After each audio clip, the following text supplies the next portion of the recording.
Howdy. I have no idea if this is working, but hey, we're here. So, hey, welcome everyone. Yeah, I'm just over here on my work setup because I need to get some work done today. I really truly do. So, yeah. Yeah, we'll see what happens. Oh, I'm already getting errors. I don't know what that's all about, but it's fine. It's fine. It's all good. Let's see. Live chat. All right. Okay. I haven't done this in a while.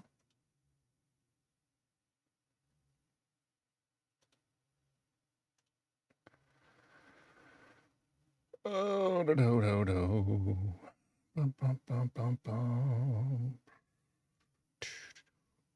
Dun dun dun dun dun dun.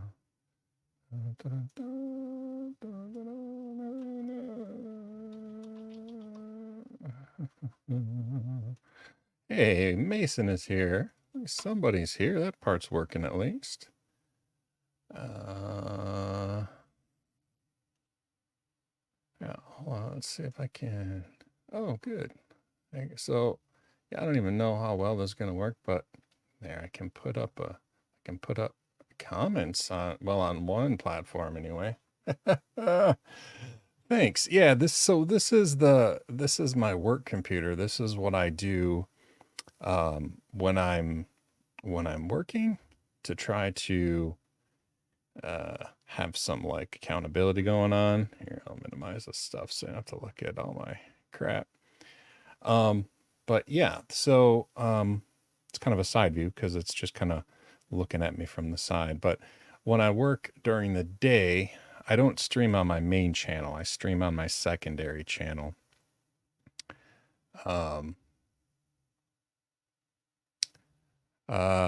Yes, yeah, back there is where I record. Yeah, so like I mean you kind of see like a weirdly obtuse view of that part of my office. So whether that's I feel like I'm rolling back the curtain so you can see the non-magical magic going on. But anyway, this is yeah, so this is what I stream during the workday, which I haven't done because oh man, I just had a messed up week and then a issue with my Google cert that I'm teaching, the Google cert up or revved during my training, so that sucked. But yeah, I wasn't sure if I was gonna do a live stream because I should be over here working, and I have a really bad headache again. I think this is the second week in a row I've had a bad headache. I don't know what the deal is there. I didn't have a headache all week, but I took headache medicine and it should be good. It should be good. The only thing is now I don't have a chat overlay for like the whole thing, so that's unfortunate. So like people commenting on the main YouTube channel, it's not going to show. Although if somebody were to comment on the other one, there, yeah. So here, I'll scooch this over. So yeah, some messages will show up over there. Hi Shane on Twitch. Uh yeah. Yeah, I could probably let me see if I can add it real quick. It'll be something to do anyway. Let's see. Add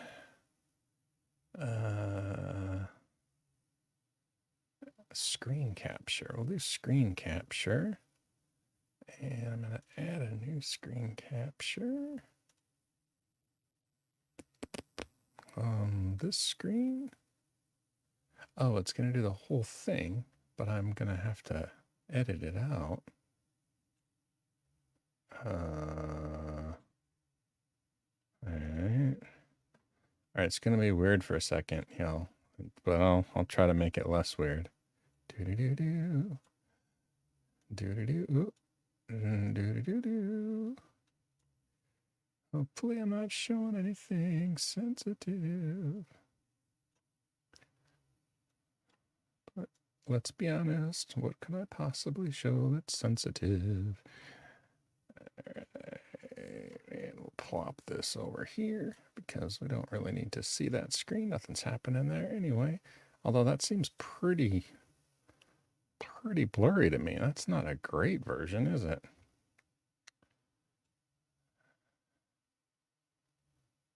Wow, it's almost as if I didn't put a whole lot of thought and planning into this.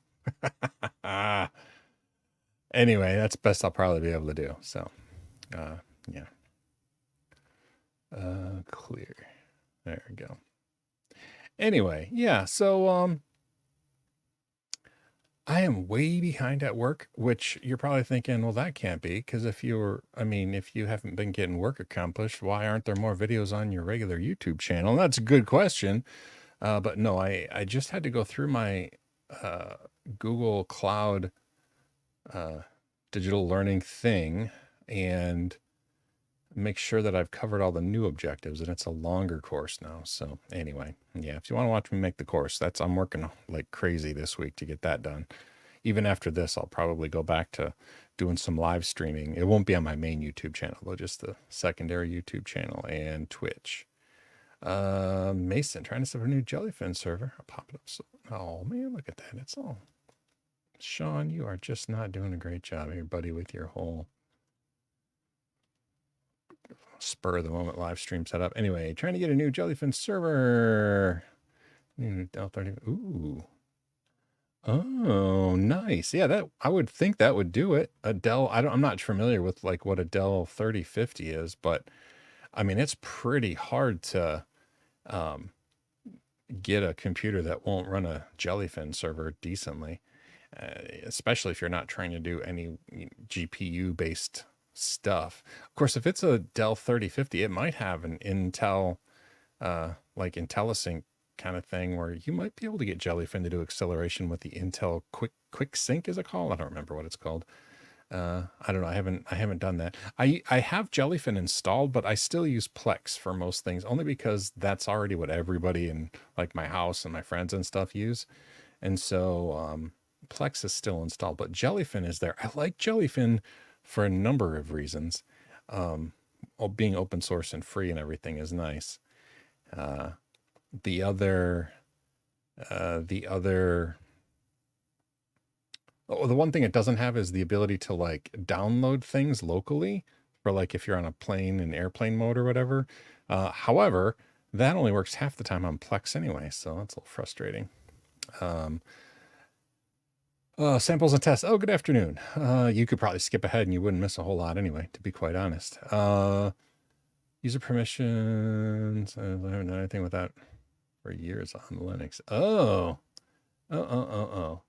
Yeah, so Mason, you might consider using Docker to install Plex. Or not Plex, Jellyfin. I tend to really like using Docker to install apps like that. So basically, I would just install a base Linux distribution. I mean, personally, I would use Ubuntu server just because I like Ubuntu. I'm used to it. And then install Docker and get the Jellyfin Docker thing working. That's what I would do. But I mean, you do you.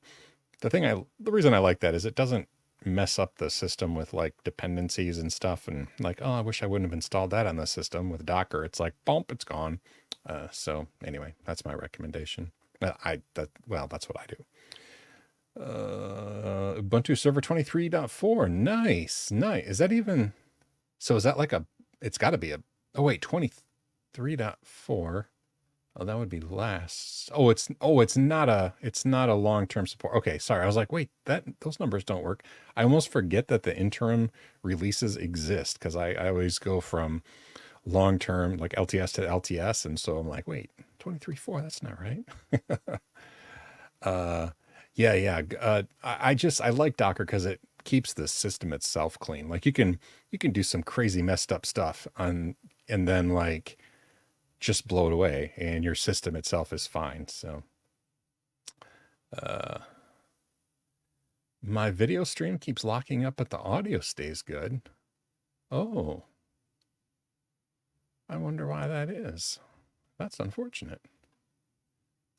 I guess I don't have it's good for Mason. Okay. Hopefully it's not the stream itself. The stream is fine in the audio too. Okay, I'm gonna hope that it might be Bite Moose's thing.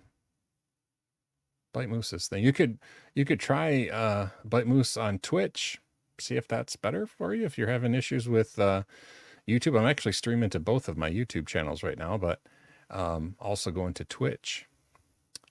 And Shane over there, which again, I don't have the chats all synced up, but audio and video is fine on that end. Yeah, I should probably use Restream for everything that I do here. The problem is with Restream, I wonder if I could get more than one. Could I get more than one? Like profile, like set up where I'm going to stream to? I think I probably could. I could probably do that. Yeah, that would probably work.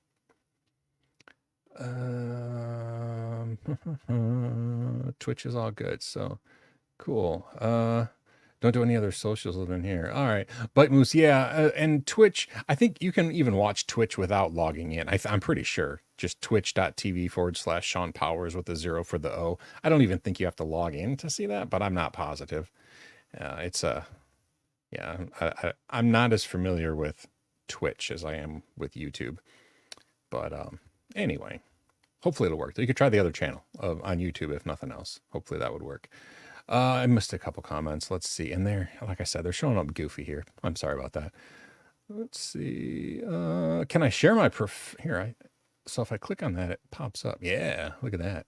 Can I share my professional IT history? Yeah, sure. When I was a young warthog. No.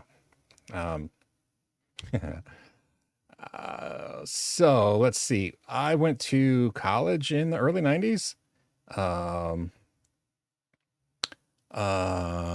Mason just says you don't need to log into Twitch to watch. So that's cool. I appreciate that, that experiment. Thank you. And I will answer this, Mr. Wright, but Mason says my overlay says 0 YouTubers. That's so this setup is just for my work thing, and it's just showing the number of users watching on the Inside the Brain of Sean channel, like my secondary YouTube channel. That's what that is pointing to. I don't have a great way to like select different channels on that. It's whatever what is it? Stream, not Elements, Stream, whatever the Streamlabs thing is connected to. So I don't even know. I'm not really sure on how those connected accounts work really well. Let's see. Mr. Wright. So yeah, I went to Michigan Tech in the early 90s. I graduated from high school in 93, went to Michigan Tech in 94, and I went there to be an electrical engineer because electrical engineers made a lot of money. And that was the sole reason that I went to be an engineer. Then I immediately went into like calculus classes and stuff. And when I got to Calculus 3, they were doing things with numbers that I didn't think needed to be done. Specifically, they were doing integrals on matrices of variables, and I thought that was more math than a person needed to do, and so I actually dropped out of that.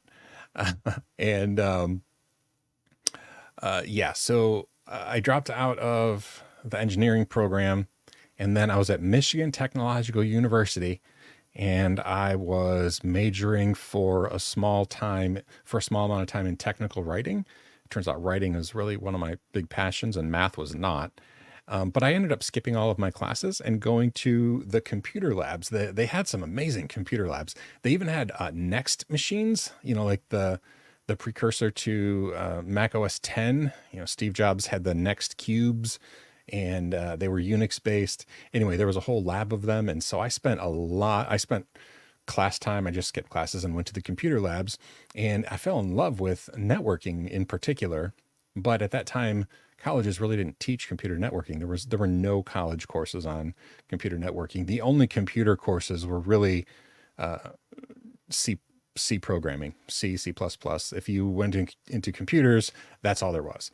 And so I was just learning about networking and stuff by skipping class and going to the computer labs. I ended up, after the second year of college, I did not get a degree. I dropped out, went back home to northern Michigan, but it was the northern part of the Lower Peninsula of Michigan. It's okay if you don't know U.S. geography or, geography of Michigan. It's basically the bottom part that looks like a mitt. That's where I lived, and started a small business, which failed miserably. I am not a business savvy person. Years later, he foreshadows, he discovered that he has ADHD, and part of that might be why he's not really good at business. But anyway, but I still learned more about networking. Then I ended up getting a job at a local community college, running tech support for their dial-up internet service they provided for the community. Because I had Unix experience. Now, the experience I had in Unix was skipping class at Michigan Tech and playing in the computer labs, which were all running either Unix, either BSD Unix, or the Next Cubes, which were running the Next operating system, which was Unix based. And then I had a car accident. So if you go to my website, brainofsean.com, there's a link on the top of my car accident. That in 99, this is now 99, and I'm skipping lots of stuff, but I had a car accident, hit my head, and I forgot everything before then. So nothing before March of 1999 do I actually remember. Had a horrible year of recovery. Lots of horrible things happened that year. But I learned Linux because it's all I could afford. I had no money, couldn't work, at home, agoraphobia, couldn't go outside, pregnant wife who was bussing tables to support us, living on a mattress on the floor of my mother-in-law's house. It was a bad year. But I learned Linux, and then I got a job at the local school district as a technology director. They were a Macintosh-based school, but they didn't have any money. I ended up setting up Linux terminal servers there. That was how I learned more and more about Linux. It was during that time I started writing professionally at Linux Journal. Worked there for a dozen years. And then I kind of saw the writing on the wall that the school was, if anything, getting less money. So I saw that they were going to start contracting out instead of having employees like I was an employee there with health benefits and all that stuff. But they were slowly going to contractors to do technology, which wouldn't have any health insurance. And so I applied for a job that I was not qualified for at a university, lower, more southern in Michigan, in a town called Grand Rapids. I got a position as the director of the database department at a university, a Microsoft database department. I was the boss of like 4 people, which is just mortifying or really fun, depending on your outlook. I was there for a little under a year, and then CBT Nuggets offered me a job. I took the job from them. It was a full-time job, and we were never able to sell our house from the town that we lived in up north. So we moved back to that house, and I was at CBT Nuggets up until just a few years ago. Then they moved me to system administration. And then a few months ago, they moved me back to training at CBT Nuggets. And now you are caught up with the day in the life, or a life and a moment of Sean. So there. All right, let's see if I missed any comments. And that was a very abbreviated version, I'm sure, of all the things. Yeah, absolutely. Congrats on passing Linux Essentials. Oh, sorry, your whole comment's not showing up on the screen. That was my fault, the way I did the chat overlay size. Let's see if I can make it bigger. Let's see if that... There. Also, let me just get rid of... I don't need that. See, OBS screen. Get rid of that. There we go. So put this up here and stretchify it. There we go. All right. Yes, congrats on passing Linux Essentials, and I still hope to finish Linux Plus if I ever get a handle on my life. So here's the thing. So this will be a little weird. I'm not going to lie. So, I don't think I remember. That's the thing. So I had this like notion that if I ever got memories back, it would be like, my brain would be like, oh, I'm remembering the thing that I didn't know or didn't remember before. But brains are not like that.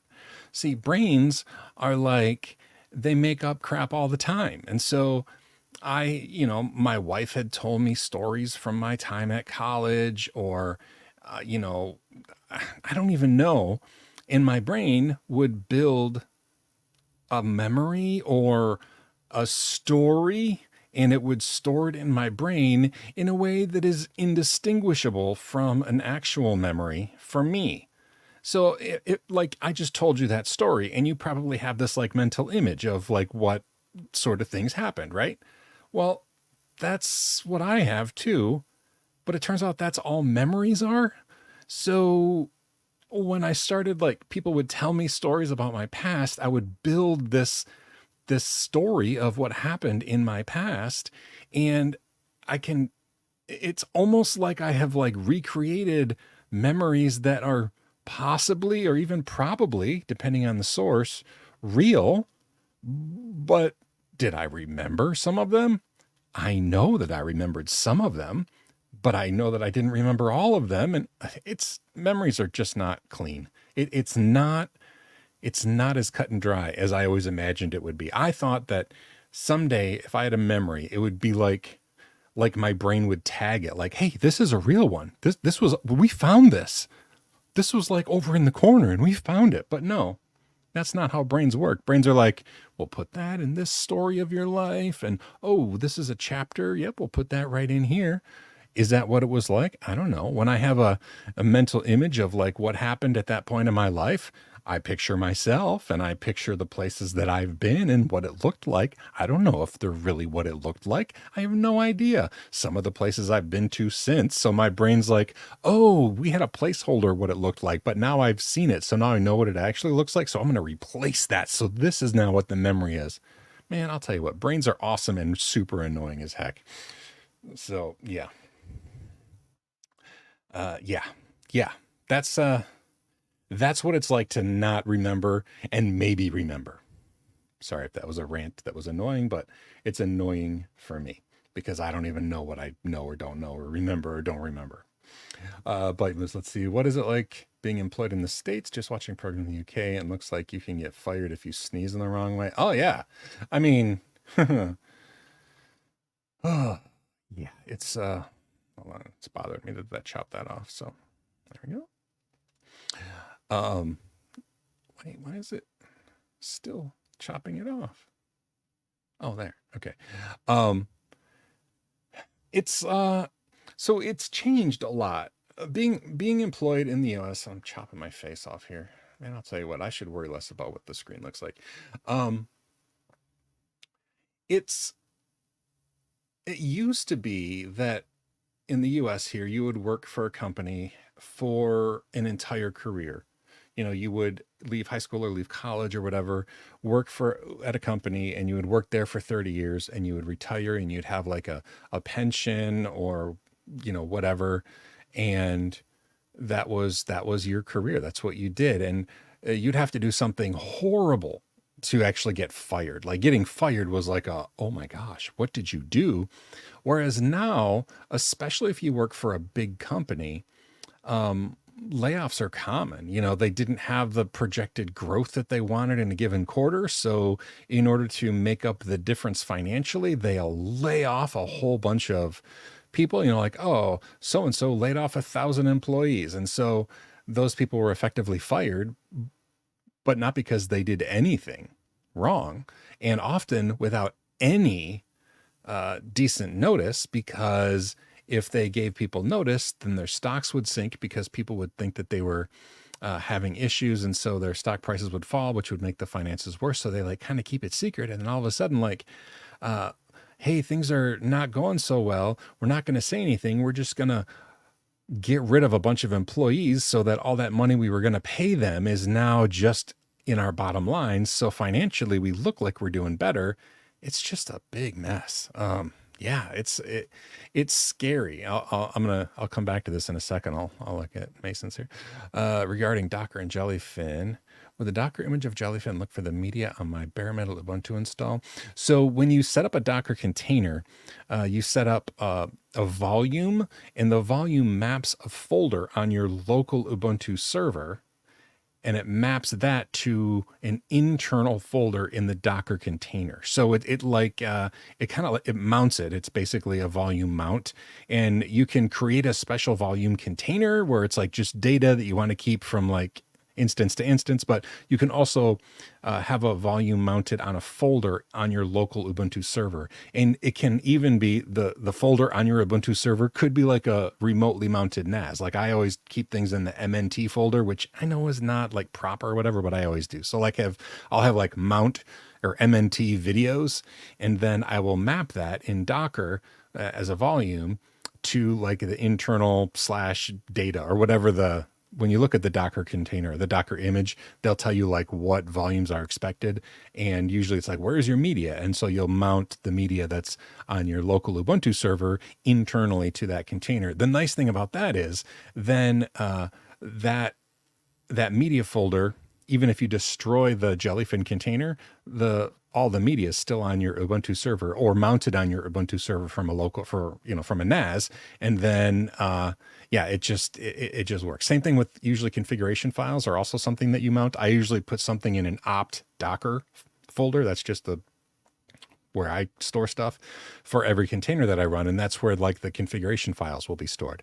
So when you destroy the container, because containers, Docker containers are supposed to be ephemeral, meaning you can delete them and then recreate them anytime. And if you have your configuration files and your media mounted as you start that container, then you don't have to worry about the container itself. It can be ephemeral. So hopefully that makes sense.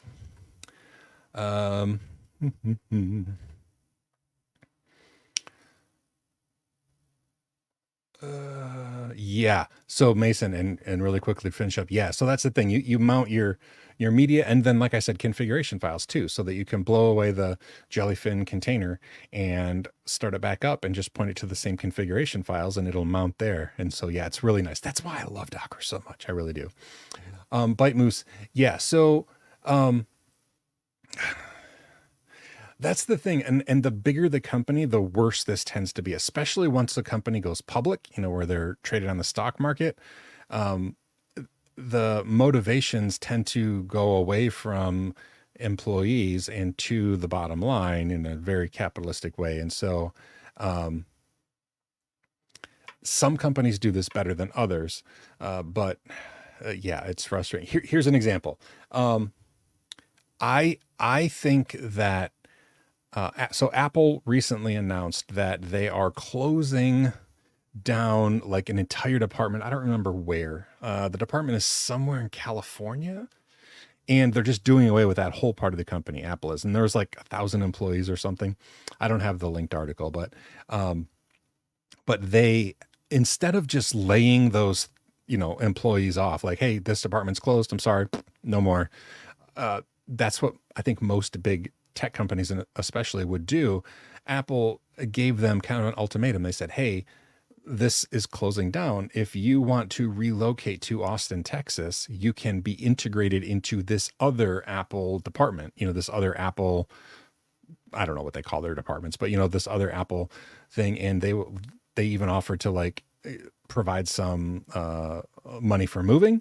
If you don't want to move to Austin, Texas to take this job, we'll give you like several months severance pay or whatever.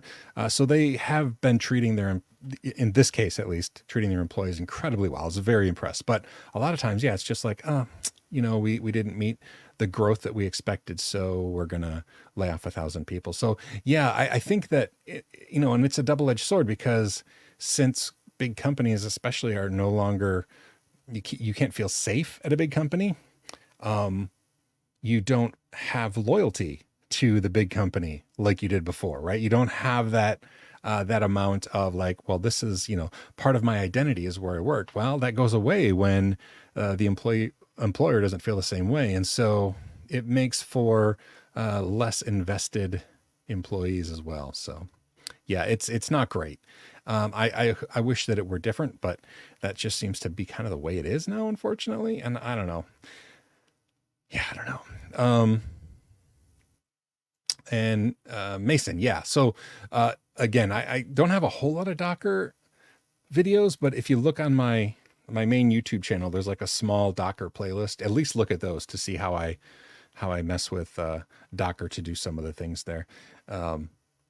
Because yeah, I still use Docker all the time for like most things I do. I use Docker for like Plex, and I mean a couple things I don't for some reason run in Docker. I don't run Caddy in Docker. I just have a small Proxmox container, like an LXC container that I run Caddy in, and Caddy is my reverse proxy. That's where I get all like the certificates automatically, and then I redirect internally to my Docker computer on a specific port. So that's how I use the same IP address to host like tons of applications. I just use different domain names, and then Caddy will, within the reverse proxy, it'll take that address that it's being accessed as, like a virtual host in Apache, but it'll redirect it on the back end to the Docker computer on whatever port is exposed on the Docker thing. So yeah, that's a really fun way to do it. Ugh. Mason, yeah, absolutely. Thank you for talking about Docker. I enjoy that. Any other questions about, I don't know. We can talk about brain stuff if you want. We can talk about Docker. We could, what else have we talked about? We could talk about the workplace, which is scary. We could talk about why I'm behind. I should not be behind, but I don't know. It's still perfectionism on my part. I have a really difficult time not moving on until something is like perfect in my mind. And of course it's never going to be perfect. And I'm always worried that I'm going to lead somebody astray in my training. I just need to get over myself. And it's something that I've always struggled with, but it affects me more now because at CBT Nuggets now we are paid on the content we produce. And so if I'm struggling to produce content, that means less money. So anyway, saw a guy who owned a company and ordered of her boss who didn't pack product quick enough and they fired the boss. Yeah. It's funny too. And so I'll rant a little bit about something that really frustrates me. If the classic, like, unskilled labor job, like here in the US, it's like, oh, well, you could always go work at McDonald's, right? Like that's like an insult. Like, oh, just go work at McDonald's, work fast food, be a burger flipper. I gotta be honest, I go to McDonald's, not every day, but we go to McDonald's like every Sunday. When I take my wife to work, I will pick her up breakfast sandwiches at McDonald's. It's just a tradition that we've done. It's not super expensive. It's, a cool way for a Sunday morning breakfast. And the people, so now drive-throughs at McDonald's have, let me come over here a little bit more. They have two lines. Okay. So there's like two different lines that you go in to order. And sometimes there's two people on, like one person on each or whatever, but a person is taking your order, and then you pull up to the first window, and it's that same person that is taking an order from the people behind you that then open the window while they're talking to somebody and punching in that person's order.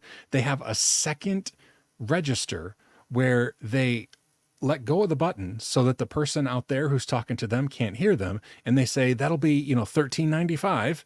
And I give them my credit card, and it's hard for me not to do small talk just because I like to talk. I like people in small groups. And so, I'll say niceties. They'll say niceties to me while they're listening to the person in their ear and typing that person's order in this register. On this other register, that person is taking my money, getting me change, giving me that, asking me if I want a receipt, telling me to have a nice day, smiling and being a, pleasant person. So they're literally doing minimum of two things at the exact same time, carrying on two conversations, remembering when to press the button and what to say and when to say to who, clarifying the people who are on the speaker out there. Like if you can get double cheese on a single cheeseburger. I don't even know the questions they must get asked because I ask some crazy questions myself sometimes as a vegetarian. But anyway, That is the unskilled worker that usually makes minimum wage. Come on. That is so much more difficult than my job. I'll be honest. I mean, yeah, what I do is skilled labor, but it is so incredibly stressful for me to watch the person at the McDonald's drive-through for the 30 seconds that I'm interacting with them. Yeah, I, I don't even remember how that rant started, but I am so annoyed at a boss or a job like that being treated as like, oh, that's just unskilled. Anybody can do that. And I couldn't, I literally, I don't think I could do that job. I do not think I could do that job. So anyway, oh, firing the boss because they weren't quick enough. Yeah. That person has to be able to do all those things at one time or they get fired. Bite Moose, just started. Docker tried running Rust. Not sure how to get it started. We'll find out. Like Rust in a Docker container? I don't know. And I've never really used Rust other than I interviewed some people. I know that Scott, who I don't think is here right now, has done some programming with that. Pendragoon. Any idea who makes a server is compatible with Debian and Ubuntu, but in smaller size envelope? Oh, yeah. 7 gigs on the integrated EMC. So I guess it depends on how tiny you're thinking.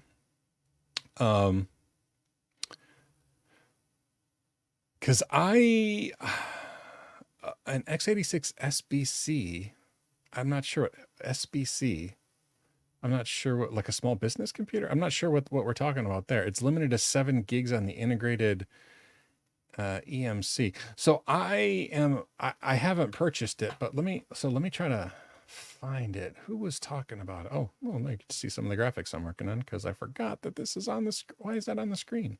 Oh, because I'm sharing that. Okay, sorry. There.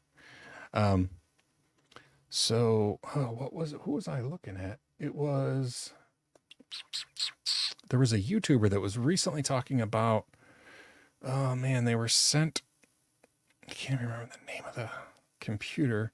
It was like M01 or something, M01. SBC like a Raspberry Pi. Okay, yeah, let me see if I can come up with no, I don't want to. I promise I am not a robot. You don't have to quiz me. All right, let's see. It's like a M01. That wasn't it, was it? Oh, I can't even remember the name. It's one of the computer companies that does small computers, but they have like a new decent one. Man, it's not B-Link. What is it? Oh,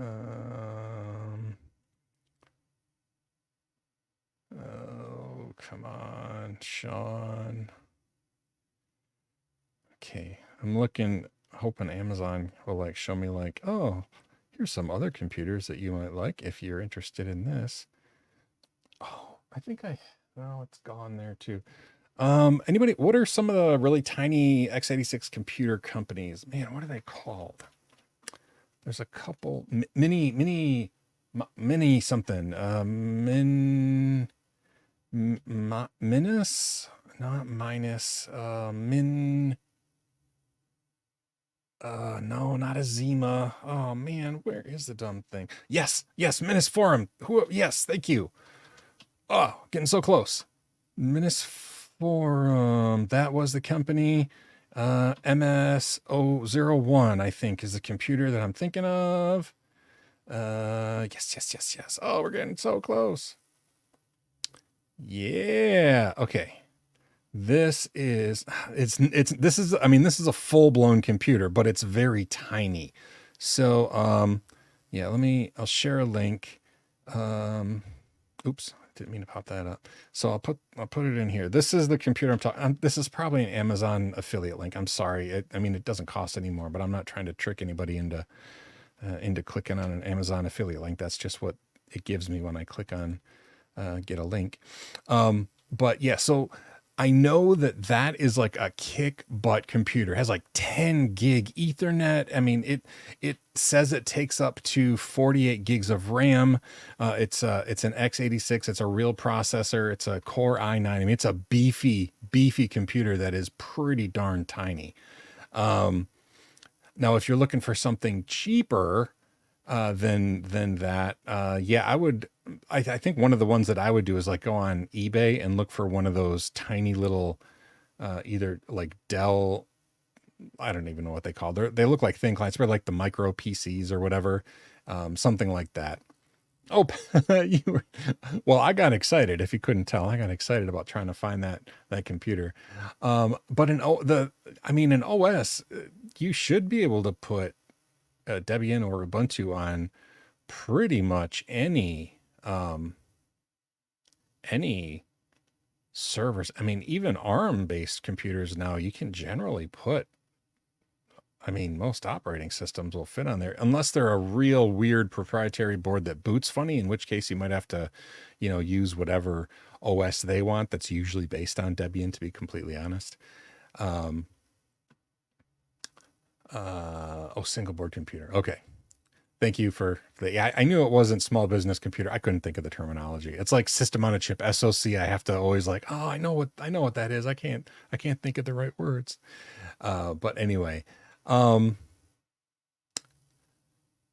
yeah, talking about an OS. I don't know. I'd be surprised if you couldn't get Debian or Ubuntu, or you just want one. You don't want those. You want something smaller than that. Is that what we're talking about? I mean, it's something smaller, depending on the system. I mean, you can get Debian to be like really small. I know Scott, the Rust programmer who's often here, he really likes Alpine Linux, even on hardware. Like Alpine Linux is something that's usually used in Docker containers because it's very small, but he's had luck putting it on computers. So there's something really small like that. But I still really like Debian if it's an x86 computer, especially because it's so flexible. But it can be stripped right down to almost nothing.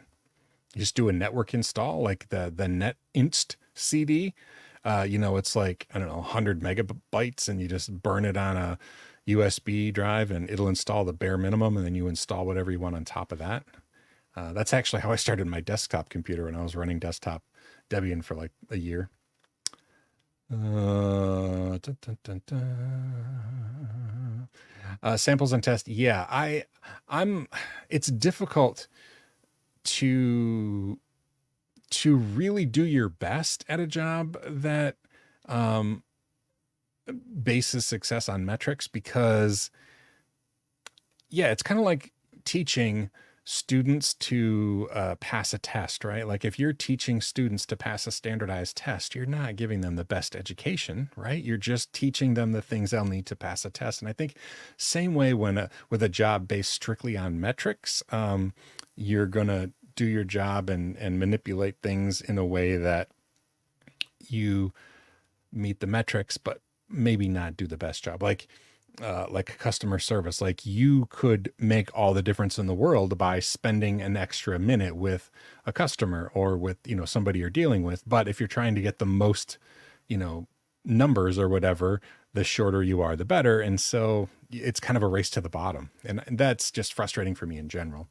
So yeah, I feel your pain there. That's for sure.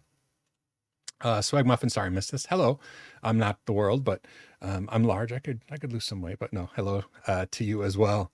I'm probably way behind here. Let's see if I can scroll. Christian, you're probably right. It probably was Patrick that I saw that MS-01 computer on. I didn't buy one. I actually wanted. I actually had in my shopping cart. I had 3 of them, because I was going to build a little Proxmox cluster here at my house. I have a Proxmox cluster with like full-blown servers out at my farm, but I was going to like set one up here at home with 3 of those because of the dual 10 gigabit network. You could set up a Proxmox cluster using CephFS over those 10 gigabit connections and have like seriously fast CephFS between the 3 of them. And I just thought that would be a really nice way to go. And I think I measured, and you can fit two in a 19-inch rack, and I just installed a small server rack in my office here, and so I could like put, one next to the other, and then on the next rack I could put a third one, and then next to that maybe a 10 gigabit tiny switch to connect them all. I thought it would just be so cool, like 2U but a 3 server cluster. Yeah, anyway, I didn't do it though, thankfully, because it would have been spendy and I don't need it. Yeah, yeah. Byte Moose Linux from scratch. You could, I mean, you could build it so that it's extremely efficient with Linux from scratch, and build, the kernel would be specific to that hardware. You really have to want that. So okay, and I didn't see this, so I'm just catching up now. Pendragoon, yeah. So you have Debian installed. Did you install Debian from like the Debian like main install DVD image?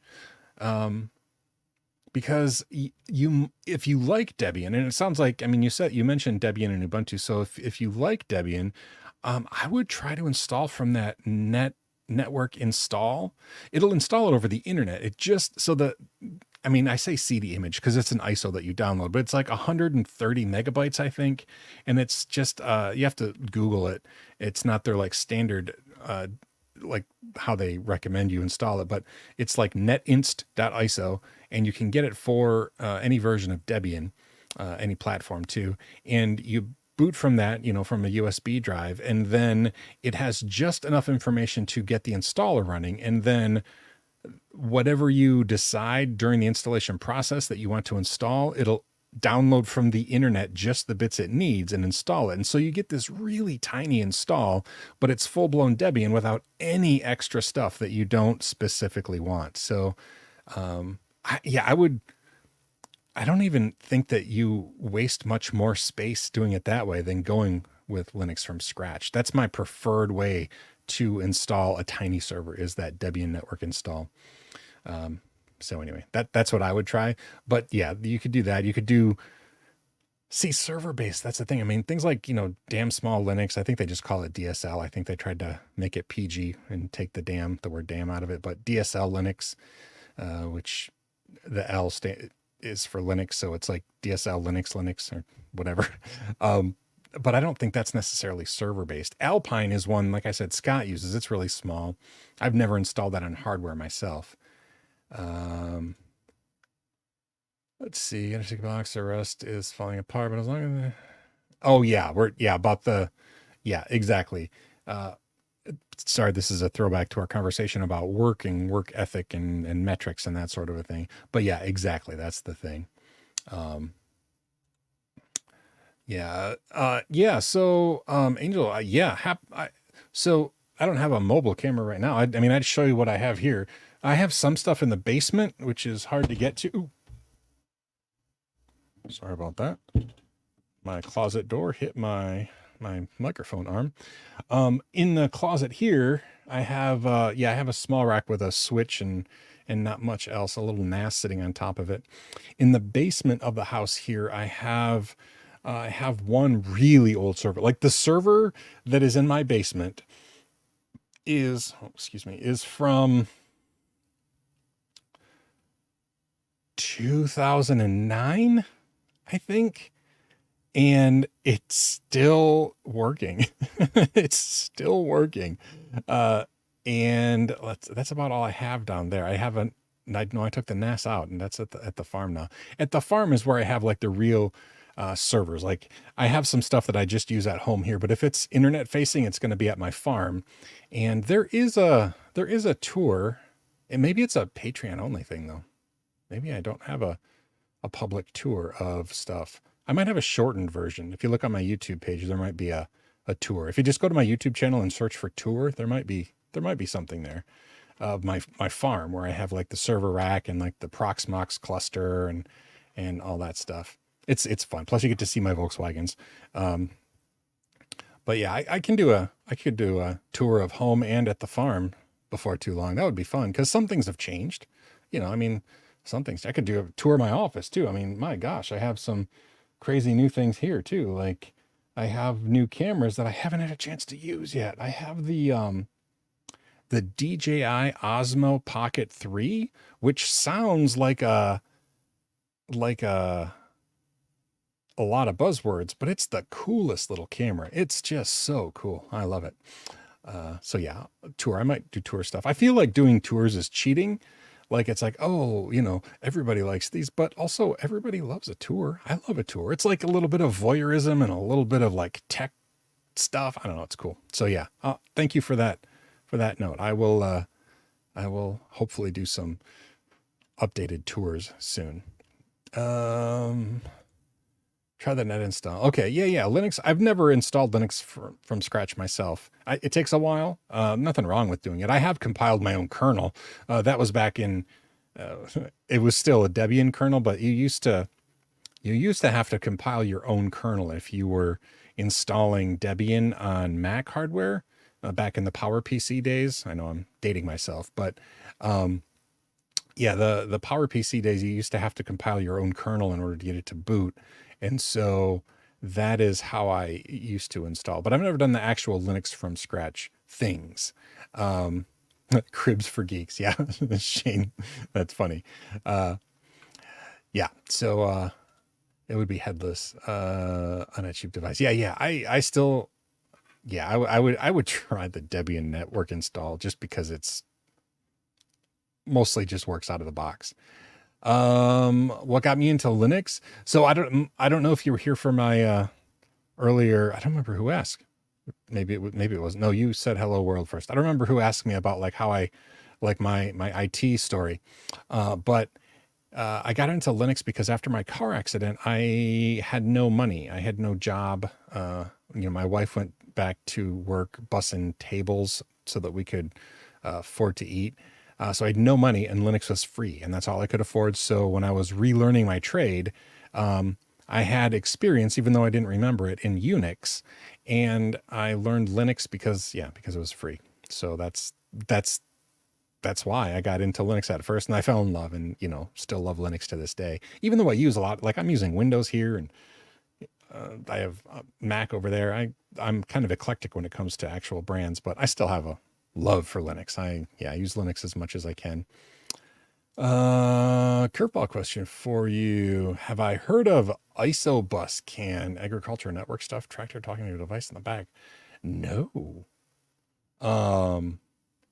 No. I mean, my tractor at my farm talks to the device in the back using its big giant PTO. PTO just meaning like the giant like axle thing that turns. No, I don't know anything about that. I haven't heard of it. No, but I mean, it certainly makes sense. Tractors now are shockingly complicated and complex and fancy. So no, but it is funny for me to think though that now at tractor companies they are employing geeks to make tractors work. It's almost like the opposite of geek is farmer in my mind, but now even those worlds are merging together. Yeah, that's actually exactly what I do when I install Debian. I even do the net install. I think you still get a smaller install using the net install, and the only service that I install on the install is SSH. So I wouldn't even go through the they'll allow you to go through the, what is it even called? Something select, Deb select. I don't even remember what it's called. But when you're installing like from the network thing, there'll be a bunch of like checkboxes, text-based, ncurses, but checkboxes. And yeah, the only one I ever check is SSH because I just want to get the base system installed, SSH, so I can connect to it remotely. And from there, I install the services and the things that I want. I don't want it to try to solve all of my my server needs, trying to guess the things that I want. Taskcell, that's the thing. TASKSEL. It'll run during install, and I only select SSH, just like Samples and Test recommends there. Now, this is a thought too. Yeah, if you are running out of drive space, you could mount a USB drive and mount that like on something like the var folder, or the user folder. The only thing is you do have to make sure that like your boot folder, probably your root partition, is on the local drive or on the local device that's bootable. But yeah, that is something. Like I have a Raspberry Pi in Austria. There was a free co-location thing back in 2013, and I sent it out there, and Raspberry Pi at that point had very limited drive space, and so it's got like the SD card, which was pretty small, and then a USB drive, which I added. I think I put a 64 gigabyte USB drive, and I got an enterprise grade one so that it would last longer. My first one died, but anyway, yeah, that is an option. Angel makes a good point that you can use USB as like a regular system partition, and use it there. Just always leave it plugged in.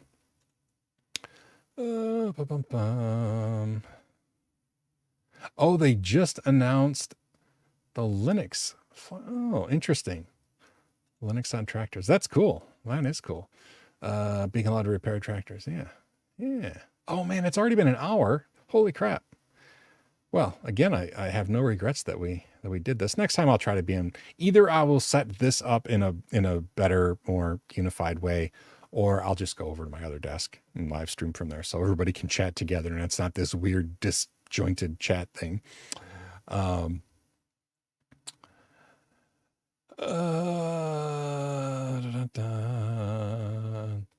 Yeah. Oh yeah. Yeah. And I mean, installing and something like that is perfect anyway. Just the experience of trying to get it to work so that you can make it do the things. That installation process is awesome for learning and fun too. I love installing Linux. I do. It's silly that that's one of my favorite things to do. Like, oh, what do you do with Linux? I'm like, install it. I really enjoy that. Yeah, the US did pass a right to repair law so farmers can fix their stuff. It's funny too, because it's this weird thing where, yeah.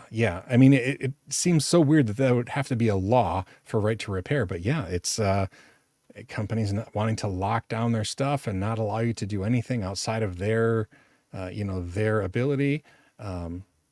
Yeah, it's interesting.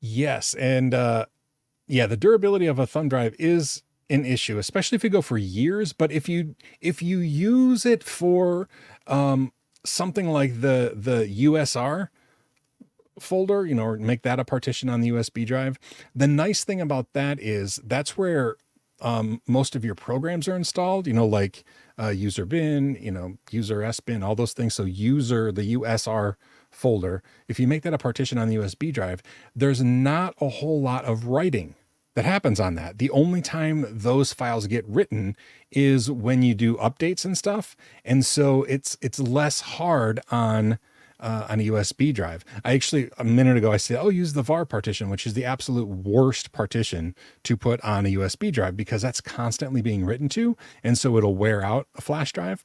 But something like the user partition or user folder, if you turn that into a partition on a USB drive, it gets very little writes to it. It reads to it, but that doesn't degrade the USB drive. So anyway, we're about out of time, but that's the kind of stuff I love talking about. Yeah, Mason, see you later.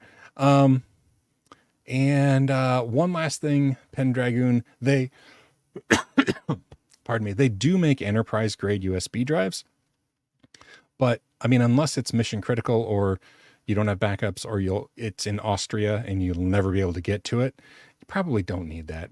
Unless, again, if it's getting so much hammering that it's going to wear out the USB drive, I mean, just, reinstall it if it does and throw the USB drive out. But anyway, yeah. So hey, thanks for tuning in. I think I'm going to try to get to work now. So I'm going to go take some more headache medicine to see if I can get my headache to go away the rest of the way. And I don't have to get my wife for another hour, so maybe I'll finish up the video. So I might start streaming on just the Twitch channel and my secondary YouTube channel in just a little bit. But thanks for tuning in, everybody, and I'll see you next week, if nothing else, hopefully sometime during this week and during the workday here. Yeah, all this week, feel free to tune in. It'll look a lot like this, and I won't be talking as much. I got this timer, which you can't really see, and what I plan to do is set it so that it's green, and then when it turns red at the top of every hour, I get like 5 minutes to chat and talk and play. And so I'm just gonna, I built a little shelf there, and yeah, that's gonna be the, you can't see it here, but yeah, it's on the shelf there. Oh, you can't really see it with the light on either. Well, that's not good. Anyway, yeah, maybe I'll see you this week. Otherwise, I'll see you next Sunday. Have a great day, everyone. I don't know how to stop this one. All right. Bye, everybody.